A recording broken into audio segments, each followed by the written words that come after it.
नमस्कार मोदी जी और योगी जी।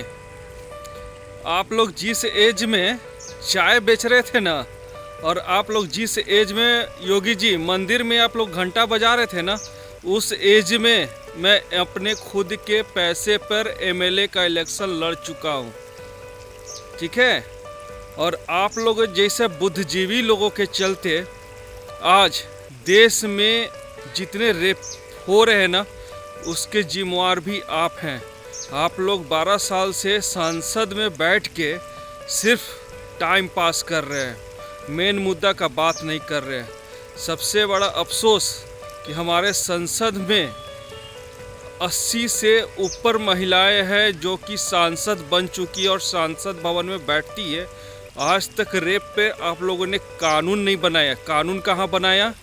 टैक्स कैसे वसूलना है, कानून कहाँ बनाया? लोगों को तकलीफ़ कैसे देना है, महंगाई कैसे बढ़ानी है, अडानी को अंबानी को फ़ायदा कैसे पहुंचाना है, उसके लिए आप लोगों ने प्लान बनाया। लेकिन जनता की भलाई के लिए आपने आज तक कानून नहीं बनाया। अफसोस होता है कि आपके पार्टी में इतने लोगों सांसद हैं, लेकिन रेप पर आज तक आप लोगों ने कानून तक नहीं बना पाया। सिर्फ एक नेता का ही बात नहीं हो रहा, देश में जितने भी रेप हो रहे हैं ना, किसी को आजीवन कारावास होता है, किसी को बेल मिल जाता है, किसी को जमानत हो जाता है, लेकिन आप लोगों ने आज तक कोई सख्त कानून उठा नहीं पाया। संसद में आप लोगों ने कानून नहीं बना पाया। कानून बनाया कि महंगाई कैसे करना है, लोगों से टैक्स कैसे वसूलना है, उसके लिए आप लोगों ने कानून बनाया, लेकिन जनता की भलाई के लिए आप लोगों ने कानून नहीं बनाया।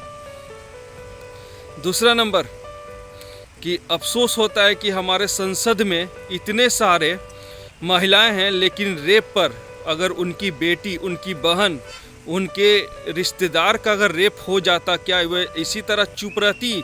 आज राहुल गांधी एक ही मुद्दा को लेकर चिल्लाते हैं, वोट चोरी, वोट चोरी। आज यूपी में एक लड़की के साथ बलात्कार हुआ 7 साल पहले, न्याय 7 साल के बाद क्यों मिला? तुरंत क्यों नहीं न्याय हुआ? आज राहुल गांधी चुप क्यों हैं? उनके कार्यकर्ता चुप क्यों हैं? देश के बंदी क्यों नहीं करवा रहे? सिर्फ वोट चोरी ही इम्पोर्टेंट होता है क्या लोगों के लिए? राहुल जी के लिए वोट चोरी ही इम्पोर्टेंट है, और कोई मुद्दा नहीं है देश के लिए, देश की भलाई के लिए? और आपके जितने भी विधायक और सांसद हैं मोदी जी, जिसमें से आधे पर क्रिमिनल केस चल रहा है, रेप का केस चल रहा है, हत्या का केस चल रहा है, लेकिन आप अपने कार्यकर्ताओं को, आप अपने विधायकों को, आप अपने सांसदों को संरक्षण देकर रखे हुए हैं। क्या आपका यही कानून है? मोदी जी, मैं आपको एक बार बोलना चाहता हूं कि अगर 2029 में वोट चोरी से आपको जीतना है, पूरा देश में आप जीत जाइए, लेकिन आप देश के प्रधानमंत्री मेरे लायक तो नहीं हैं। आप मेरे लायक नहीं हैं। आप वोट चोरी से पूरा ऑल इंडिया में 5 स्टेट और इलेक्शन है ना, वहाँ भी आप जीत जाइए, लेकिन वोट चोरी से अगर आपको जीतना है तो बैलेट पेपर से जीत कर दिखाइए, तो मैं जानूं कि आप वाकई में मोदी हैं, आप में दम है। नहीं तो वोट चोरी से जीतना क्या बहुत बड़ा चीज़ थोड़ी है, वोट चोरी से कोई भी जीत सकता है। लेकिन आप संसद में बैठे हुए, आप देश के प्रधानमंत्री हैं, आपको सख्त कानून लाना चाहिए कि देश की जनता का न्याय कैसे हो सके। इसके लिए आपने दिमाग नहीं है। जनता सवाल पूछती है, आप विदेश भाग जाते हैं। कोई भी अगर काम होना रहता है, जनता आपसे सवाल करना चाहती है, जनता आपसे न्याय मांगना चाहती है, आप विदेश भाग जाते हैं। वाह वाह वाह, आपने आज तक 12 साल में कुछ नहीं कर पाया। विदेश यात्रा इतना सालों किया, विदेश यात्रा, और ज़िंदगी भर विदेश यात्रा किए, लेकिन आज तक विदेशों से कोई फ़ायदा नहीं हुआ। जबकि इंडिया में आप गवर्नमेंट चला रहे हैं, इंडिया में आप इलेक्शन लड़ रहे हैं और विदेश यात्रा कर रहे हैं। वाह वाह वाह, ऐसे तो प्रधानमंत्री आप चोरी से ही बन सकते हैं, ऐसे नहीं बन सकते। केस करना है कर दीजिए, किस बेस पे केस करिएगा, जाइए केस कर दीजिए। लेकिन मोदी जी, मैं आपको एक बार बता देना चाह रहा हूँ, योगी जी, आपका बुलडोजर सिर्फ क्रिमिनल पे चलता है। अपने नेता पे चला के दिखाइए तो जाने, घर तोड़वाते हैं, गरीबों का घर तोड़वाते हैं। अपने कार्यकर्ता पे घर तोड़वा के दिखाइए, तब मैं जानूं है दम आप में। नहीं है, क्योंकि आप उसके बदौलत बैठे हो, अपने दम पे नहीं है। इसलिए आप लोग का मुंह में दही जमा हुआ है।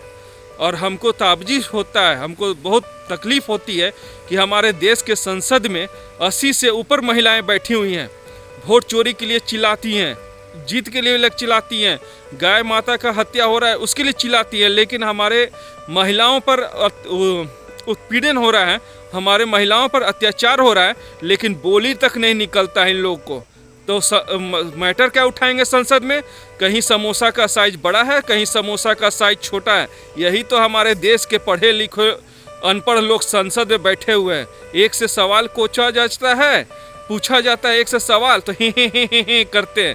ये आपके ऐसे सांसद और देशभक्त को ना, और आपके ऐसा सांसद और विधायक लोग को इस्तीफा दे देना चाहिए। अगर शर्म भी होगा ना तो इस्तीफा देना चाहिए। अगर वो भी शर्म नहीं होगा तो सख्त कानून लाइए, ताकि इन लोगों के हत्यारे को, इन लोग जो दोषी हैं रेपिस्ट के, उनको फांसी की सज़ा हो। आजीवन कारावास देकर आप एहसान नहीं करवा रहे हैं, और नहीं तो जनता के पैसे पर ऐसे भी बाहर खाते थे, अंदर जेल में भी बैठ के 20 साल खाएंगे तो जनता के पैसे को ही खाएंगे। आप फांसी की सज़ा क्यों नहीं करवाते? मेरा सवाल यही है मोदी जी। बाकी आप सबको प्रणाम। जय हिंद, जय भारत।